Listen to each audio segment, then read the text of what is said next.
Thank you, Mr. Sumarsono, for your speech. And with this opportunity, I would like to introduce you to our senior discussion, Dr. Desi Irawati. So, she gained her PhD in International Business Strategy and Economic Geography in Newcastle University Business School, United Kingdom, and her disciplinary background is in International Business Strategy, Economic Geography, and Regional Studies. She is currently a fellow of Regional Studies Association, and currently she is involved in a new research network called Social Dynamic of Innovation Networks, promoting the norms, values, and human elements in studying innovation in developed and developing economies, especially in Europe and in Asian region. Dr. Irawati has presented papers in Europe and other international venues as guest speakers, invited scholar, and scientific conference speaker. She has published books, journals, e-journals, and conference proceedings. She is active in promoting the importance of academic writing workshop, peer review, and supervision among junior researchers and PhD students. Internationally, in her role of a scientific committee and a member of scientific panels for several international conferences and workshops. Some of her research interests include innovation and regional development in knowledge-based economy, international business strategy, multinational enterprises, small and medium-sized enterprises, innovation and technology management, globalization and development studies, cluster-based policy and networks, industrial dynamics and knowledge transfer, and international business management. Dr. Desi Irawati, you are kindly requested.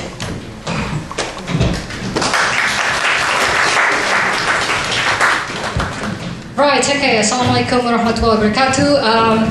Good afternoon, very pleased to be here. Without further ado, I would like to read the resume of the next speaker, our distinguished speaker, Professor Bambang Wibisono. Before we give a time for you, I would like to read your resume as follows. Professor Bambang Wibisono. Professor Bambang Wibisono is currently the Attaché of the Educational and Cultural Affairs for the Embassy of Republic of Indonesia for the Netherlands. Before taking this position, he is a professor at the Department of Architecture and Planning Engineering at Faculty of Engineering Gajah Mada University in Yogyakarta, of course. And also the Vice Dean for Academic Affairs. He completed his PhD at University of Melbourne in 2001.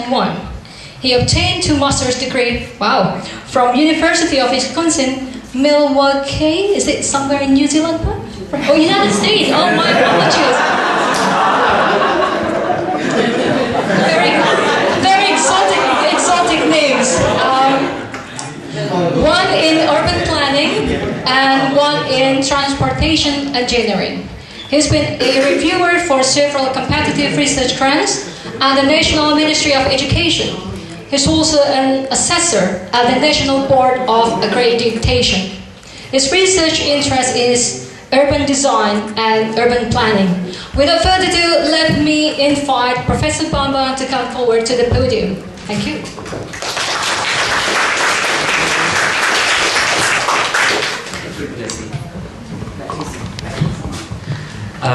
Assalamualaikum warahmatullahi wabarakatuh. A very good afternoon, all my colleagues, especially Professor Yati Soenarto, Professor Bayu, and I can mention everybody one by one. First of all, I would like to thank to the organizer of this Lingkar Inspirasi, the 8th Lingkar Inspirasi, which is the last for this season, and for inviting me and giving me the opportunity to share some ideas. Maybe this is not something quite new. So I'm really honored to be here to share these presentations. I was confused at the time when Mas Yusuf and Mas Yayo asked me to join this meeting, especially not only to give a speech or an opening speech, which is just recently, a month ago, this is part of all my daily jobs at the embassy. To whenever there is PPI's activity, then I have to give an opening speech or closing remarks or something like that. So my Yusuf reminded me, but this is not going to be an opening speech. This is a keynote speech. So yes, again, what would be the topics then? It's although this is the second topic that was given to me. The first one is not something like this, but it's okay. So then I have to adjust it into the it is required by the organizer. Scaling up scientific research in Indonesia. Again, for me, it is a bit difficult because when I have to talk something which is very general about research in Indonesia, that can be quite easy, but also can be quite difficult because we have to talk about everything that covers from A to Z. Okay. I apologize, Puyati, because you are a member of the Dewan Riset Nasional in the past, probably. But then I don't want to have some criticism to the what have been done by Dewan Riset or whatever. But then I just want to share what have come to my mind about the main issues that probably we are now having in relation to how to upscale or to scale up the research opportunities, scientific research in particular in Indonesia. We probably all understand that in many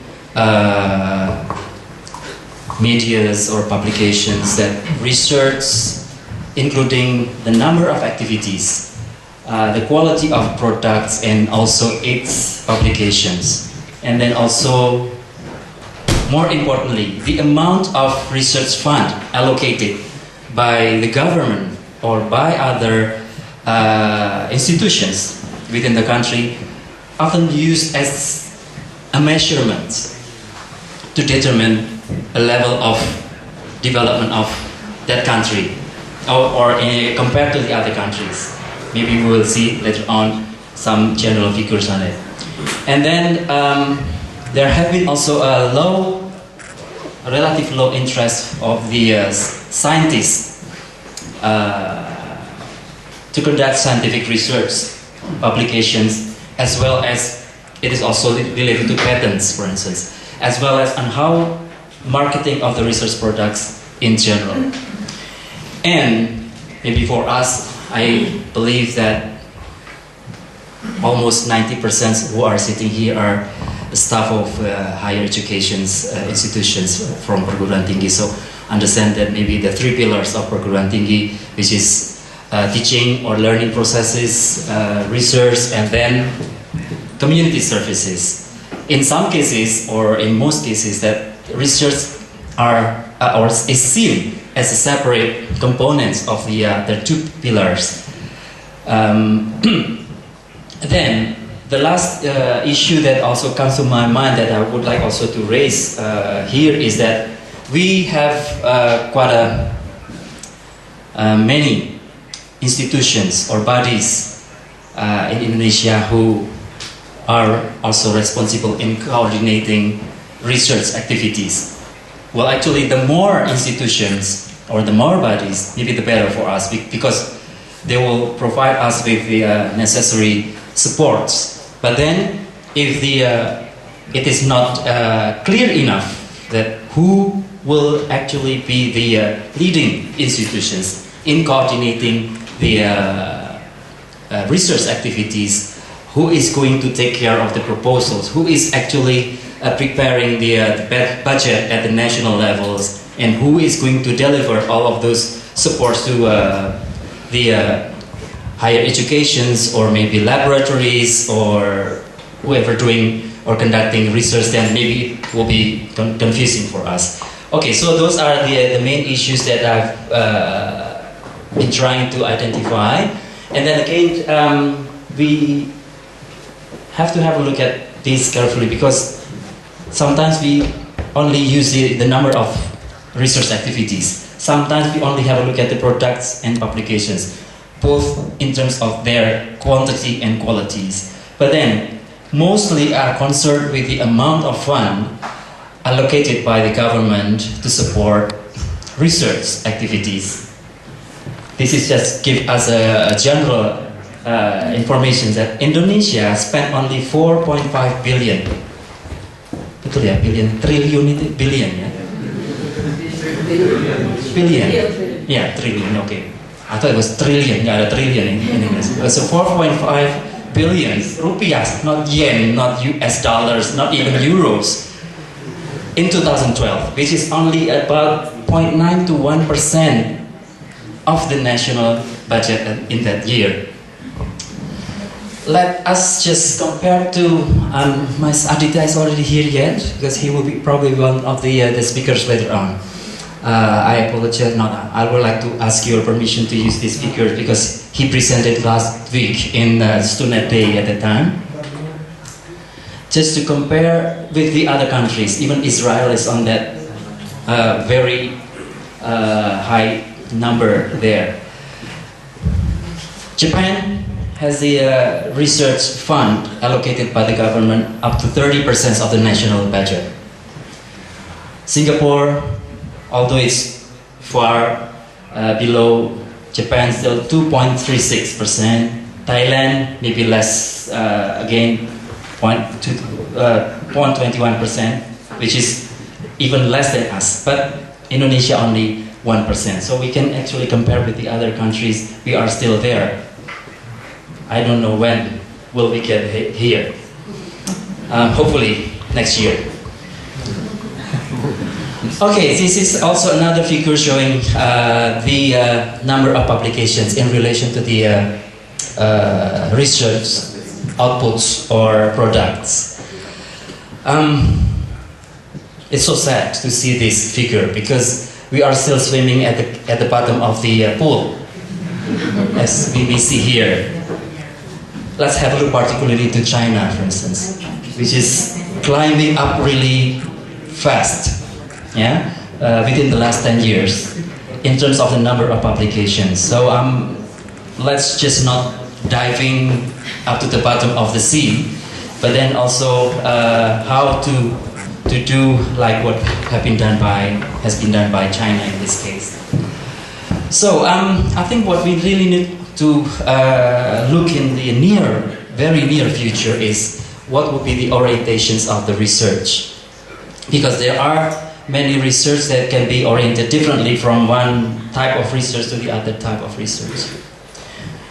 Some research will be oriented towards invention, or maybe science or scientific developments, or maybe also innovations. I don't want to go to this diagram to mention, only 5 minutes left. Okay, sorry. That's why I don't want to tell about this, what is actually meant by the definition of the innovation itself. I think everybody knows about that. Okay, but also I would like also to remind us, including myself, that some research is also related or oriented towards the transfer of technology. This is very important. I also recall Mas Aditya's presentations last week during the Student Day that we also have to consider the development of our countries in relation to the competitiveness of our countries, in which creativity will be also a very important part that we have to be aware of.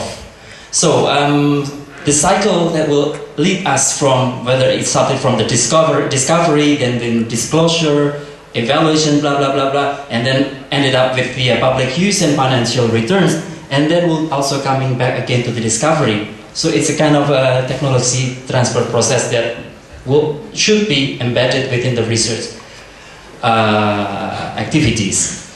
Okay, so just briefly summarize, or it's not a conclusion at all, it's just a kind of wild ideas on how we should scale up scientific research in Indonesia.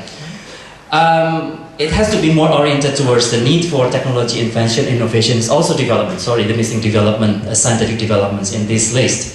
And the second one, we have to also to increase or to enhance, improve the creativity, and to make make the most advantage of the potential. We have a various resources in Indonesia, not only natural resources but also the socio-cultural resources that are very rich, that should be considered. And then more interdisciplinary and collaborative research. So the more collaborative, then will be more integrated between or among different kind of focuses on that research. Then, of course, that they have a better opportunities for better quality publications and also marketing of the research products, including patents or intellectual properties. Of course, the last thing which is also quite important is incentive for the young researchers. We have to start from now on to think about the regenerations. Everybody will be getting old, including myself, but I'm very happy to see Professor Yati is still as young as I saw maybe 20 years ago. So, but although we still have to think about how to regenerate, but by providing incentive for the young researchers, although it's too dramatic to show that it's starting from this young. Okay, a week ago I had an opportunity to visit the Kennis Park in Twente in Enschede.